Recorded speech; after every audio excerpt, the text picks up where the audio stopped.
அண்ணே வணக்கம். என்னடா அண்ணே நான் நேற்று மாட்டுரை சாப்பிட்டுனேன்.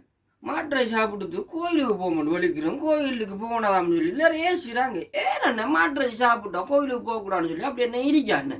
என்ன விளக்கத்துக்காக மாட்டுரை சாப்பிட்டு கோயிலுக்கு போனால் மாட்டுரை சைவ மதத்தில் சாப்பிடக்கூடாதுன்னு சொல்லியிருக்காங்க என்று சொல்லி அந்த மாடை இறைவனாக மாற்றி அமைக்கப்பட்டது.